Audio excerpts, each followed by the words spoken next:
আসসালামু আলাইকুম।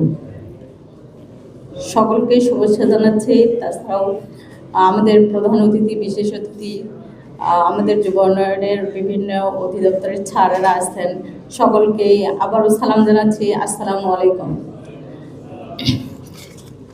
সর্বোপরি সকলেরই একই ধরনের কথা শুনতে ভালো লাগে না। আমরা চাচ্ছি নতুন কিছু শোনার জন্য, নতুন কিছু জানার জন্য। যেহেতু আমরা সকলেই আছি উদ্যোক্তা হব এবং ট্রেনিং দিচ্ছি, স্টুডেন্টরা আছেন, সেক্ষেত্রে আমি মনে করি আমরা প্রত্যেকেই যেহেতু নিজের চিন্তা চেতনাটাকে নিজেদের কাজে লাগাই, তাহলে অবশ্যই আমরা কিন্তু ভালো কিছু করতে পারবো। আমরা যেহেতু ভালো কিছু করার একটা লক্ষ্য ঠিক করি, তাহলে সেই লক্ষ্যটা থেকে আমরা যেহেতু শ্রম দেই, মেধা দেই, সেটাকে স্বাবলম্বী করার জন্য আমরা চেষ্টা করি, ইনশাল্লাহ একদিন ভালো কিছু করতে পারি। আমরা চেষ্টা করব অবশ্যই। শুধু প্রশিক্ষণ আসছি, ট্রেনিং করতেছি, টাকা নিচ্ছি, সার্টিফিকেট নিচ্ছি, এটা বড় কথা না। বড় কথা হচ্ছে যে আমরা সেটাকে কতটা মূল্যায়ন করতেছি, কাজে লাগাচ্ছি, সেটা বাস্তবে কতটা আমরা রূপ দিতে পারতেছি। শুধু আমরা নিজেরাই কর্ম করব বা নিজেরাই প্রতিষ্ঠিত হব এমনটা লক্ষ্য নিয়ে আমরা কাজ করি না। কাজ করতে হবে আমাদের এরকম লক্ষ্য নিয়ে যে আমরা নিজেরাও প্রতিষ্ঠিত হব, আরও 10 জনকে নিয়ে প্রতিষ্ঠিত হব।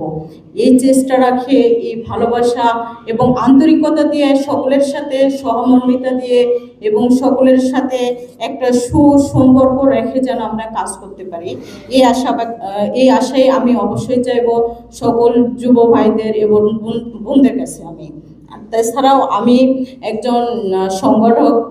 আমার ওইভাবে বলা যায় না, আমি বলতে পারি আমার ভ্রাম্যমাণ কিছু ট্রেনিং দেওয়া আমার শুরু 2020 সালে।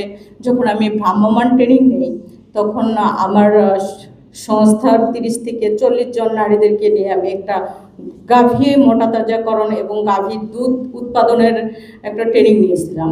সেখান থেকে আমার অনেক 10টার মতো উদ্যোক্তা, নারী উদ্যোক্তা, তারা সফলভাবে কাজ করে। তাছাড়া আমার আরও 3টা ট্রেডের ট্রেনিং নেওয়া আছে। ট্রেডগুলো হচ্ছে আপনার বায়োগ্যাস প্ল্যান আছে, হাঁস মুরগি পালন আছে।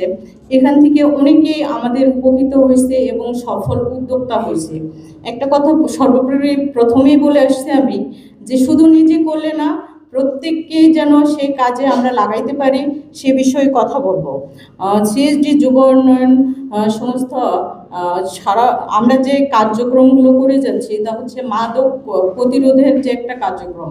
মাদক নিয়ে কথা বলতে গেলে আমরা প্রথমেই কথা বলতে হয় আমাদেরকে যুব সমাজদেরকে নিয়ে।